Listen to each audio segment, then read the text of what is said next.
The tire exploded with a crack like gunfire, sending shards of rubber skittering across the rain-slicked asphalt of Route 60's forgotten stretch outside Tulsa, Oklahoma.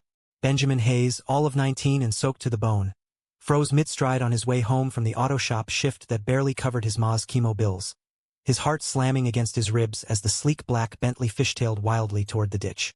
"Shit, move!"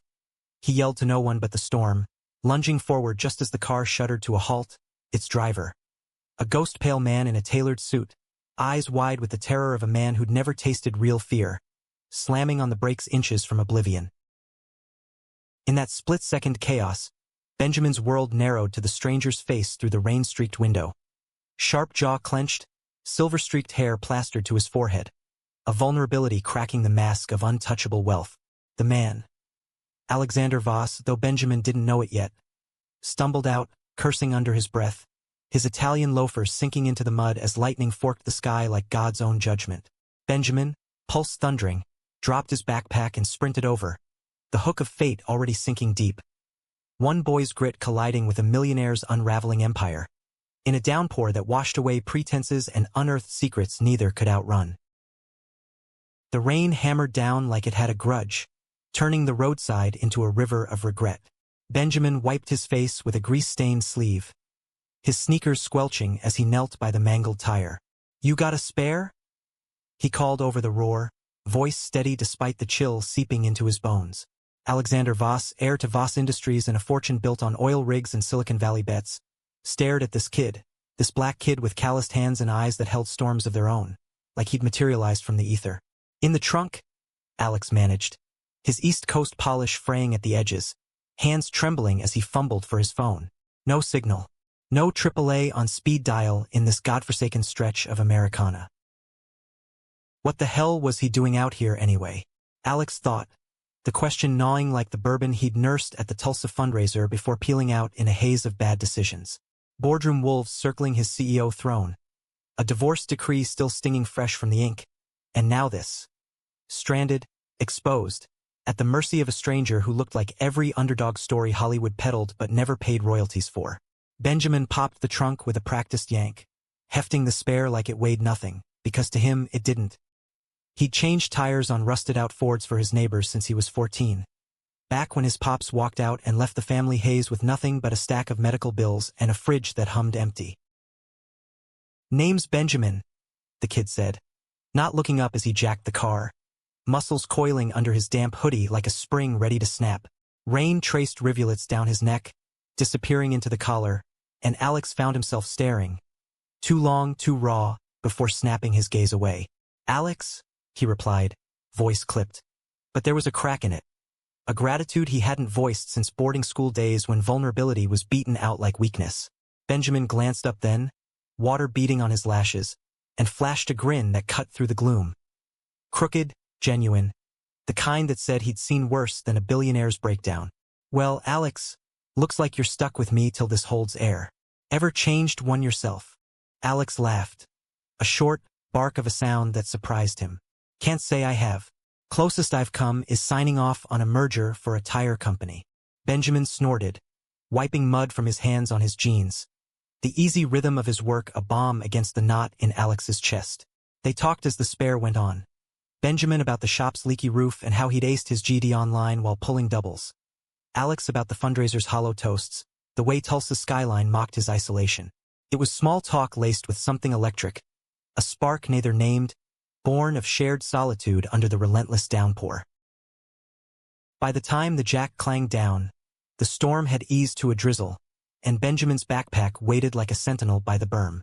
Alex straightened his sodden jacket, feeling the weight of his wallet, platinum card, emergency cash, like anchors. "How much do I owe you?" he asked, pulling out a crisp 100. Benjamin eyed it, then him with a look that pierced, pride warring with the gnawing hunger he'd buried under bravado. "Nah, man, just glad you're not in that ditch." But Alex pressed it into his palm anyway, fingers brushing, lingering a beat too long, and the air thickened, charged with unspoken currents. "Listen," Alex said, the words tumbling out unbidden. "I'm heading back to the city tomorrow. Got a place in New York, but, hell, I'm in Tulsa another night. Dinner?" As thanks. Benjamin hesitated. The bill crumpled in his fist, worlds colliding in his mind.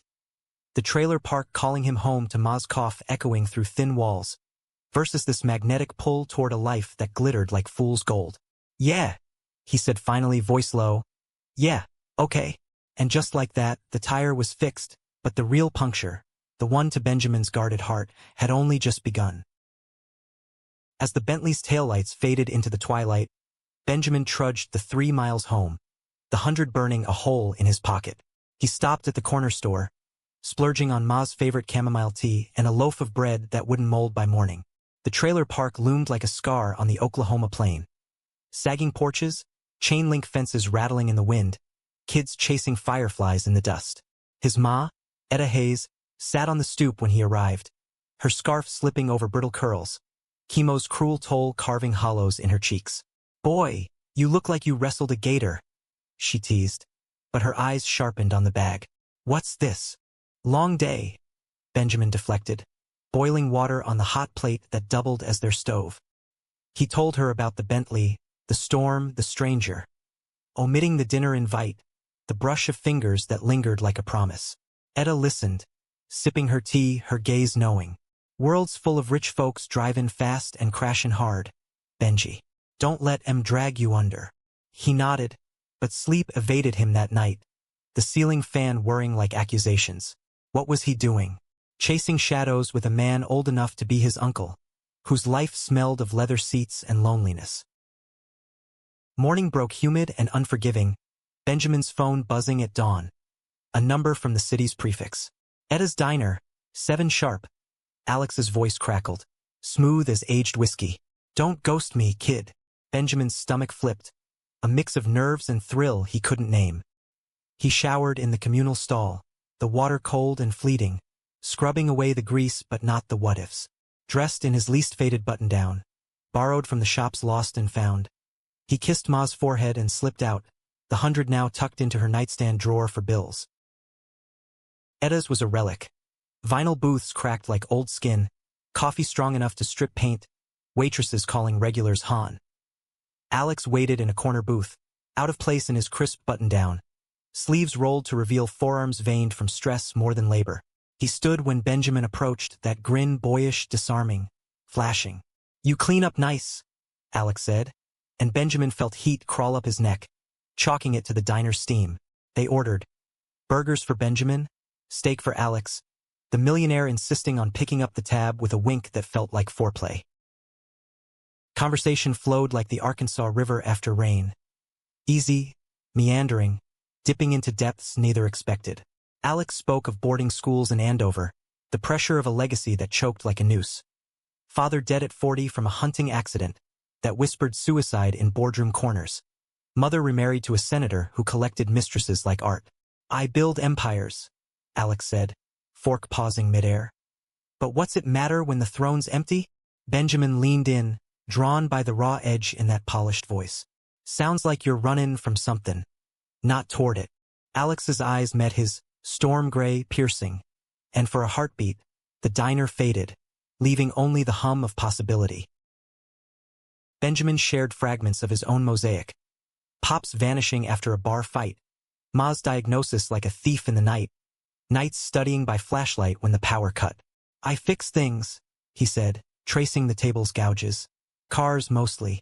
Dreams bigger, though engineering maybe Stanford if the stars align. Alex's laugh was warm, genuine. Stanford?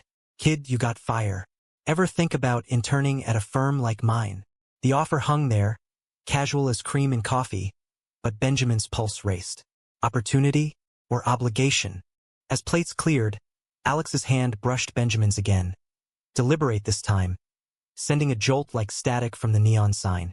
Walk with me, Alex murmured, and Benjamin nodded, the night air cool against flushed skin. They strolled Tulsa's brick-lined streets, past jazz clubs spilling saxophones into the dark, the city's pulse syncing with their own.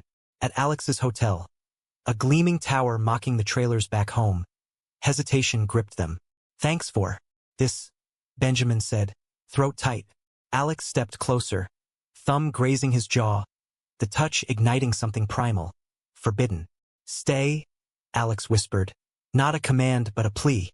And Benjamin did, crossing the threshold into a world of silk sheets and shadowed confessions, where a flat tire had unraveled into the first threads of destiny's cruel weave. The penthouse suite swallowed them whole, floor-to-ceiling windows framing Tulsa's twinkling grid like a conquered kingdom, the king bed a vast white sea amid minimalist chrome.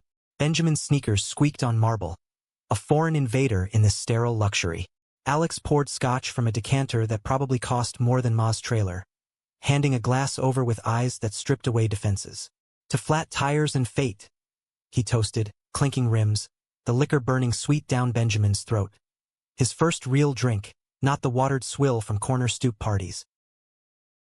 They sat on the leather sectional, city lights painting their faces in blues and golds, words tumbling freer now, lubricated by amber.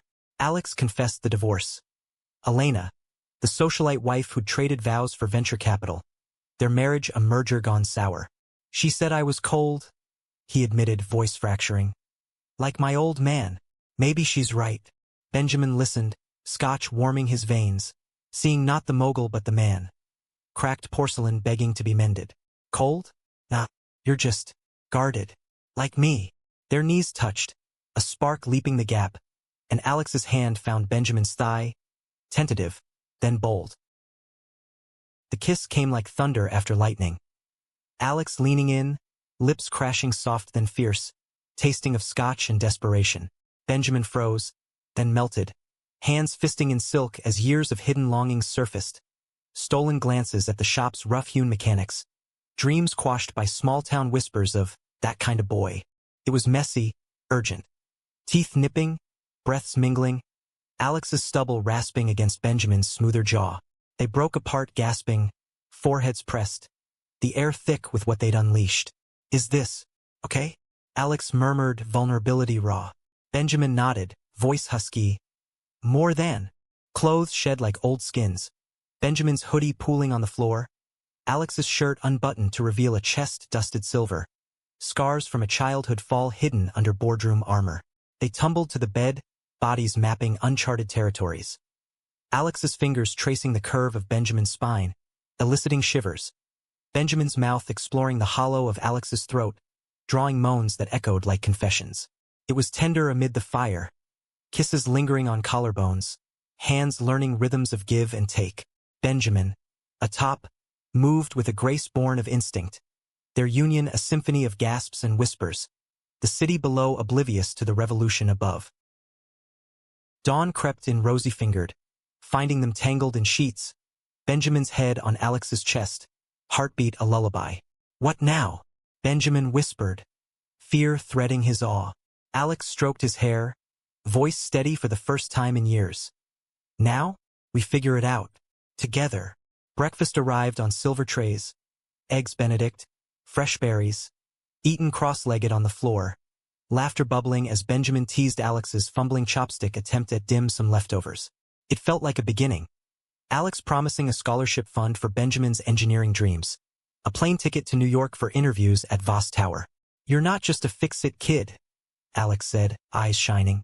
You're a force. But as they dressed, reality intruded. Benjamin's phone buzzing with Ma's weak, come home, baby, feelin' poorly. Guilt twisted like a knife. Alex drove him back, the Bentley purring through suburbs that blurred from glamour to grit. At the trailer park's edge, they kissed goodbye, slow, aching, promises sealed in the rearview. Call me, Alex said, and Benjamin did, that night and every night after, texts bridging miles. Study tips from Alex, shop stories from Benjamin, late-night calls laced with, I miss your voice. Weeks blurred into a montage of stolen weekends. Alex flying private to Tulsa, Benjamin sneaking away for rooftop picnics under star-pricked skies. They explored each other deeper, bodies, yes, but souls too. Alex opened up about the closet he'd locked himself in. Flings in Ivy League dorms, buried under hetero facades for the family name.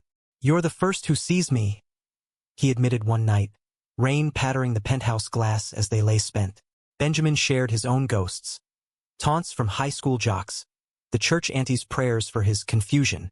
Thought I was broken, he confessed. Till you, yet cracks spiderwebbed beneath the idol. Alex's world encroached. Voicemails from lawyers about hostile takeovers. Elena's alimony demands laced with threats to expose his deviancy. Benjamin felt the pull too. Ma's treatments draining the $100 miracle. Whispers in the shop about that rich white boy sniffing around. Still, they pushed on. Benjamin acing his community college entrance. Alex greenlighting a mentorship program for kids like you. Then came the storm's eye. A gala in New York. Alex's arm around Benjamin in a tailored tux that made him feel like royalty. Cameras flashed. Headlines hummed. Voss airs mystery date. But joy soured when Elena cornered them in the coat room. Her smile venomous. Slumming it, Alex? He'll bleed you dry. Benjamin stiffened, but Alex's grip tightened. He's worth more than your games.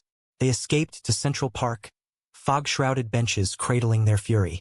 She doesn't know us, Alex vowed, kissing Benjamin fierce under the lamps, but doubt seeded.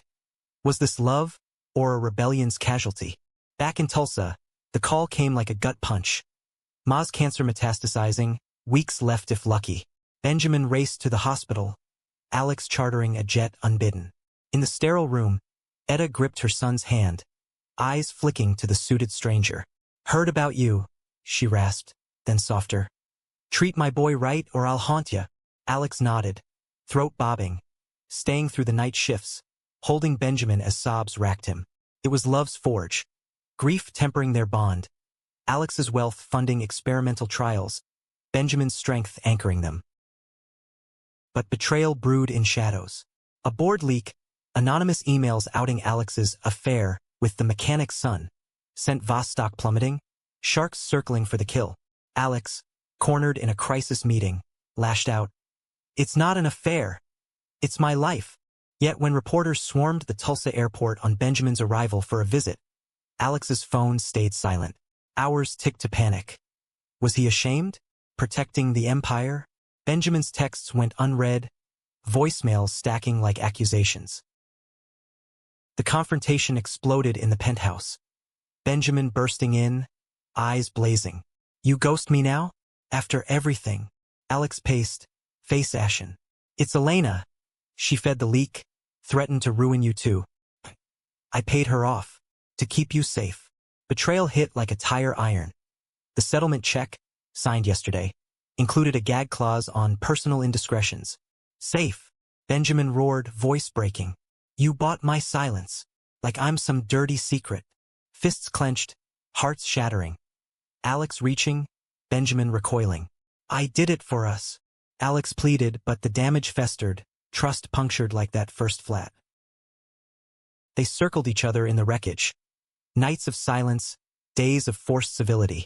Benjamin retreated to Tulsa, nursing wounds amid Ma's fading light, engineering texts blurring through tears.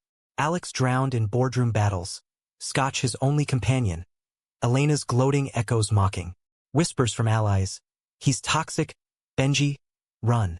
Clashed with memories of rooftop laughs, dawn embraces. The climax crested at Etta's funeral. A modest plot under Oklahoma oaks, Benjamin in black, eulogizing her fire. Alex arrived late, disheveled from a red eye, slipping into the back pew. Their eyes met across mourners. Raw, reckoning. After, by the grave, words erupted. I sold us out. Alex confessed, rain starting again, mirroring that fateful night. Feared losing the empire. Lost you instead. Benjamin's voice cracked. Empire's cold comfort without heart. But in the downpour, hands clasped. Tentative, then tight. Forgiveness wasn't fireworks but embers. Slow rebuilds over late-night drives. Therapy sessions Alex funded without strings. Benjamin's internship at Voss not as charity but earned grit. Months wove them tighter. Benjamin thriving in New York, dorm life a whirlwind of lectures and liberation. Alex stepping down as CEO for a consultancy role. Time for living, not conquering.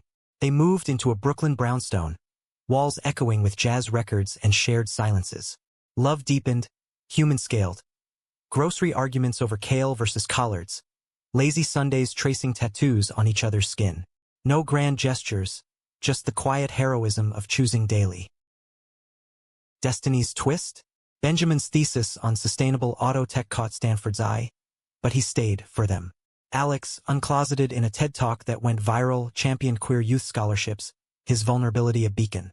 On their first anniversary, Route 66 revisited, picnic under clearing skies. Benjamin knelt, not with a ring but a tire iron wrapped in ribbon. "Fixed us," he said, grinning. Alex pulled him close, tears salting the kiss. "You fixed me." In America's vast tapestry, where flat tires derail dreams and detours forge paths, Benjamin Hayes and Alexander Voss learned that destiny isn't changed by chance alone, but by the courage to love through the blowouts, emerging not unbroken, but beautifully scarred. And in that scar they found home.